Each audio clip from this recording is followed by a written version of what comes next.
episode 7 of Season with Salt, and I am excited to just have some impromptu conversation with you. Sometimes I get in my car and I'm like, I don't know what it is, but I like the way I sound in the car.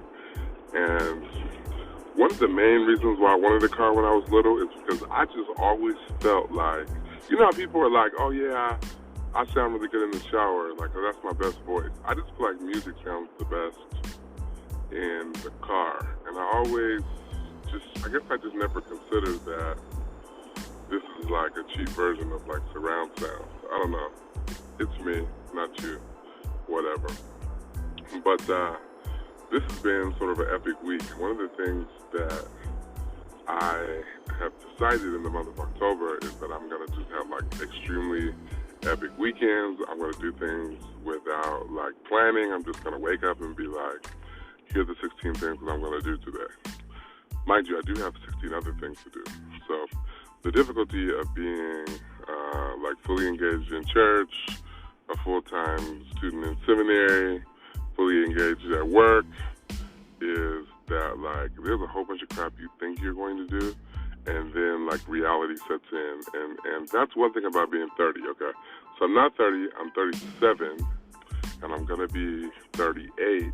And the funny thing is that so there's a whole bunch of things that I feel like I needed a friend in their 30s when I was in my 20s to be like, what do I need to be looking forward to? Like, what do I need to know about my 30s that I can't really necessarily prepare for in my 20s, but I can just, enjoy the fact that they haven't set in. In your 30s, when you have to use the bathroom, you have to use the bathroom. Listen, when you're 15 or 20 or 25, like you can wiggle your way out of having to use the bathroom. When you get like 31, 32, 33, 34, 35, 36, 37, 38, 39, 40, and that, when you got to go to the bathroom, you got to go to the bathroom. And you're going to go to the bathroom at the very time that your body has decided we're going to go to the bathroom. And I'm here to admit that the bathroom is wherever I am when my body is ready to go to the bathroom. So, okay. I needed to get that out. I really don't have a topic right now, which is probably not a bad thing because you don't always have to have a topic. So our last episode, we had LaPria and Whitney Ginevra, and we talked about dating in your 30s. And we talked about that night, and I thought it was a good episode, and a couple of you have watched it. But I just want to address a couple of things. First of all, I was really reluctant to get on a dating app, and I'll be honest, I haven't really gotten on a dating app.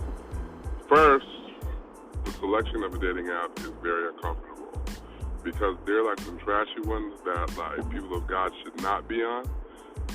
And then there are like some that like a lot of people don't know about, so you might get lucky. And then there's some paid ones and there's some free ones. It's really difficult to decide. One thing that I try to make sure that I do is always talk about Jesus. And I just want to say to the old people that are like really uncomfortable around the conversations of like dating apps, how did you and your husband or you and your wife meet?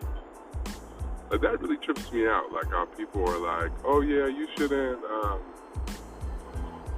be meeting people like, regularly, like just you're walking in the park, she's walking in the park, and then you guys lock eyes, and then you're like, let's get married.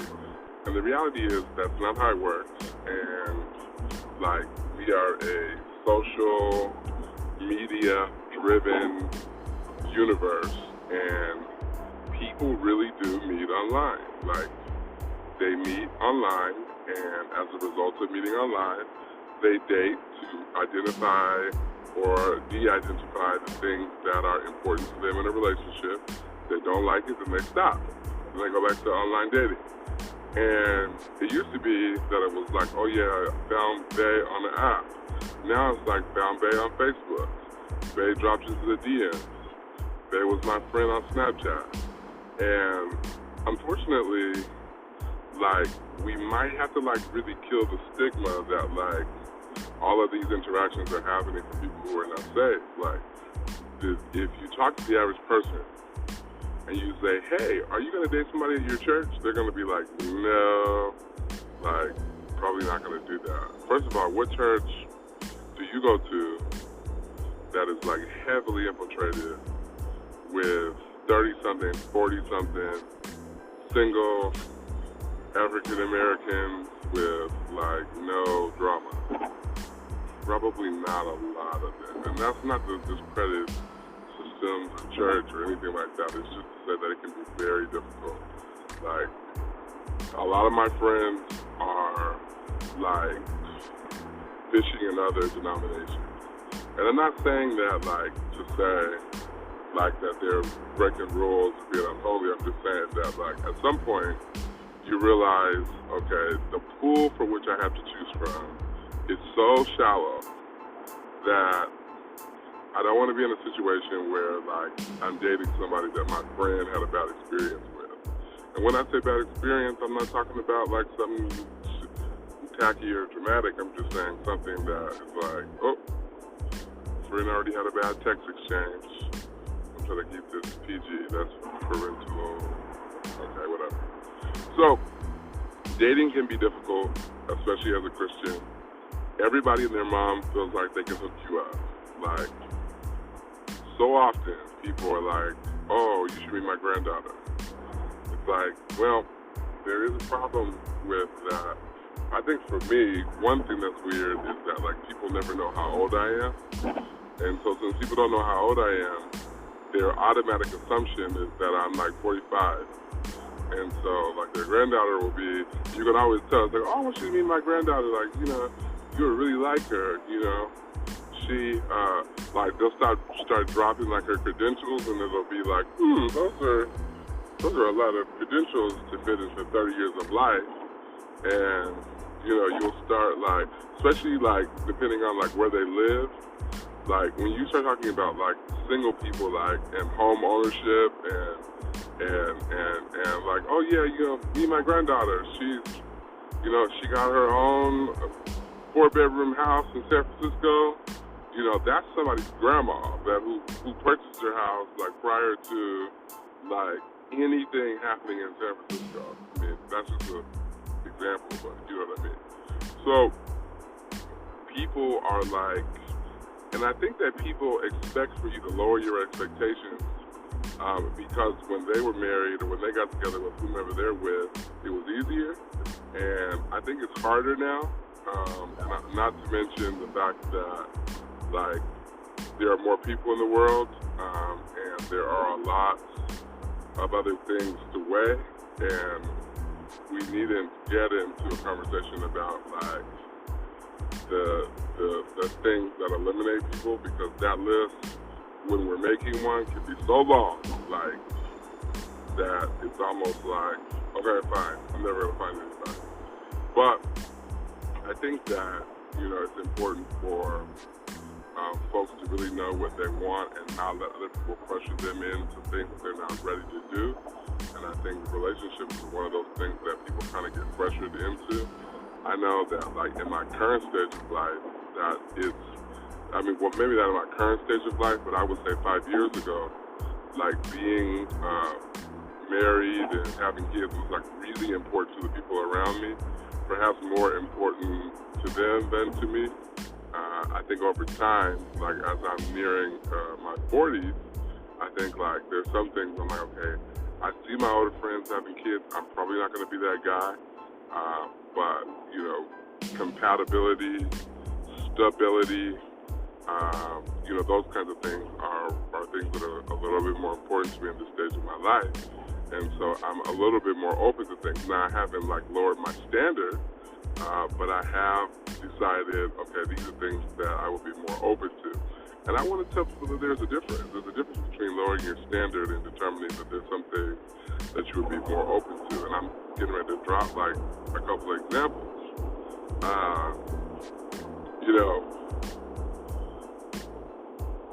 I used to have, like, a lot of, like, issues around, like, credit scores and financial stability and, like, physical manifestations of wealth.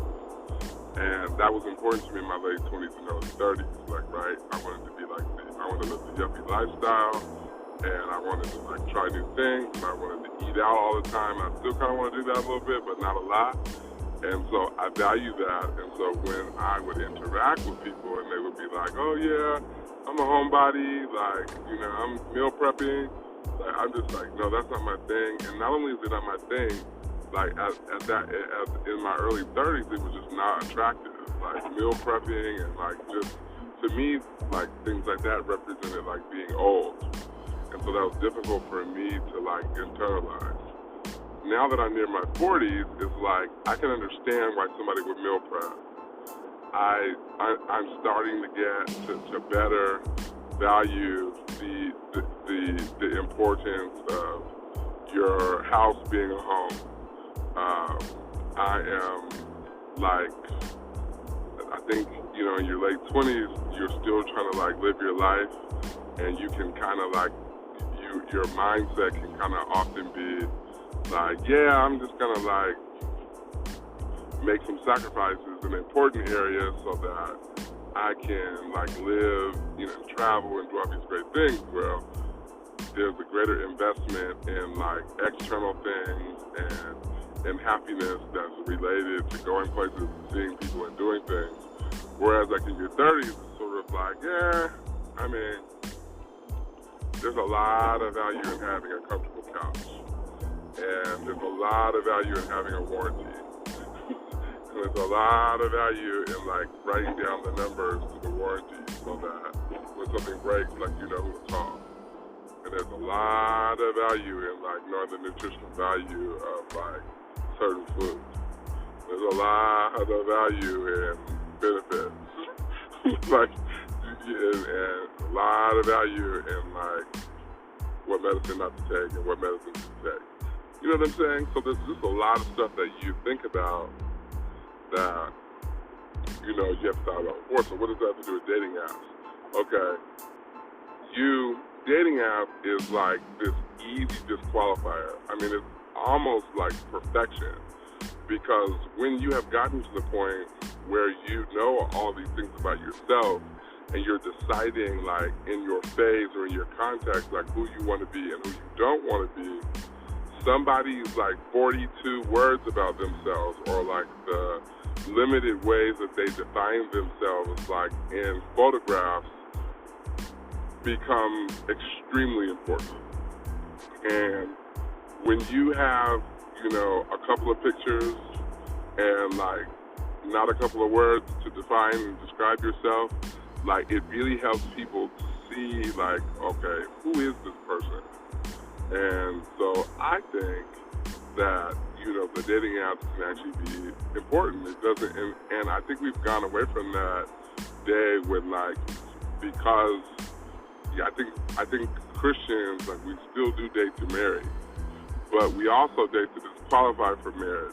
Like, it's like, hey, I realize that you're not the one. Much appreciated. Have a good life. And then you move on. And so, but that's different when, like, you go to the same church with somebody and, like, folks try to push you into, like, this, you know, matrimonial connection, and then you decide that you don't like the person. You still got to, like, go to church with him and see him every day and all this kind of stuff. And it changes, like, when you live in, like, in a big state, in a big city, in a metropolis. Like, you know, the world is big, but the world is also small. Like, you know, where you work, what you do for a living, what you do for Christ, all that matters. And so it's really, really important, like, no matter how you are addressing your dating game, to be in connection with Christ. And I think that ultimately, like, that's what we need to be talking about. It's not really about, like, the platform that you use. I mean, you do need to use wisdom in that regard, but it is extremely, it's more about, like, the way that you allow God to use you when using these tools. And we don't talk about that enough because we have all these stigmas associated with certain things. So we're scared to, but we need to like get unscared and face reality. And you know, if folks got a success story about meeting somebody online or like the ways that they have been introduced to people, like just come out and be like, hey, see this happy family with our new baby and our $250,000 two-bedroom condo? Like, this all came as a result of Bumble or something, you know? In Jesus, we want to thank God for what he does and what he's capable of doing. So anyway, I just wanted to like roll out and finish up that conversation about dating in your 30s and just to clarify what I was kind of thinking and open the conversation up to other people if you have questions. I kind of need to like streamline my stuff because I can't even tell you guys like where to contact me at this point. Although I'm sure like that the 5 people that listen to my podcast currently are like my friends that already know how to contact me. You can ask questions too. But yeah. It's been nice and we will talk soon.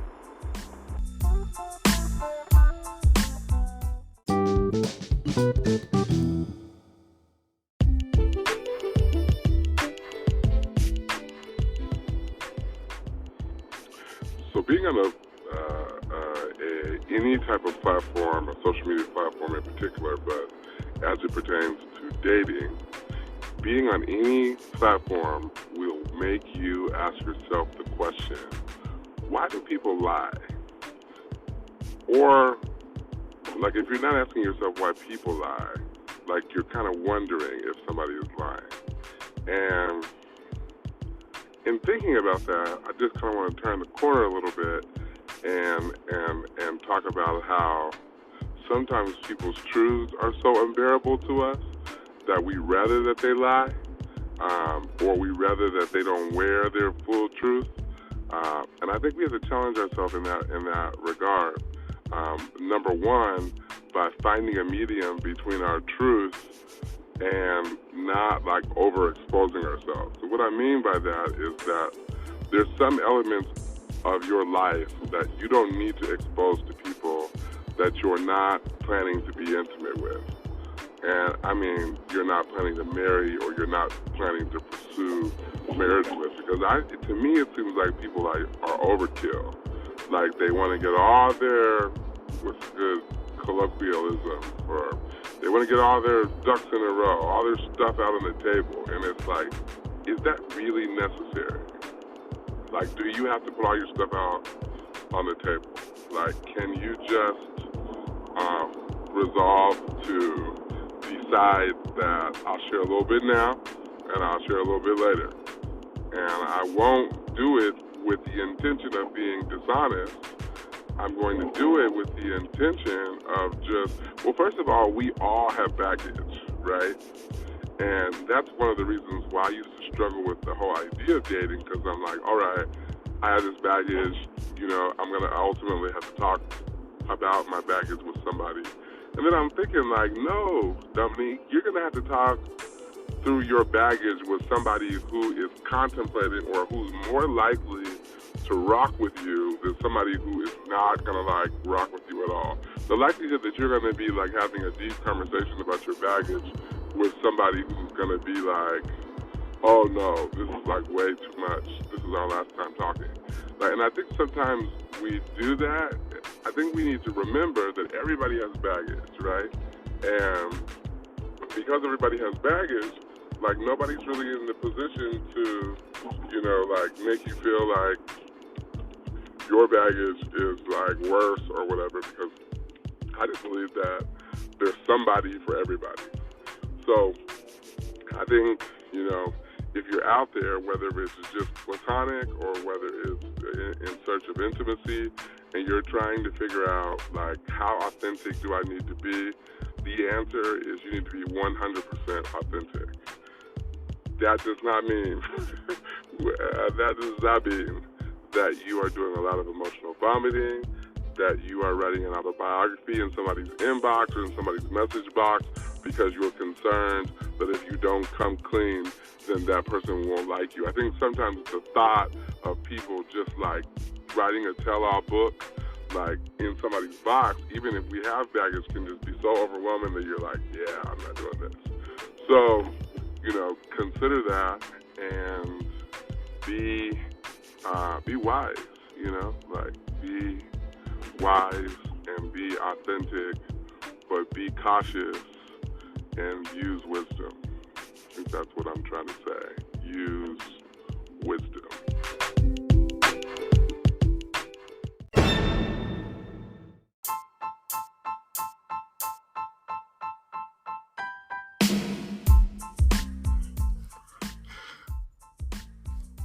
So I hope you enjoyed this week's podcast, and let me know if you have any questions. Like, hit me up. I might have to have the sisters back on to talk about relationships, but I think we got somewhere, and hopefully some of the things that we discussed resonate with you. If not, let me know how you feel. You can hit me up on Facebook or any of the platforms and leave some notes. But definitely, I'm praying that you will subscribe to this podcast, that you will like it, you'll share it, and let's continue the dialogue. So have a wonderful, wonderful week.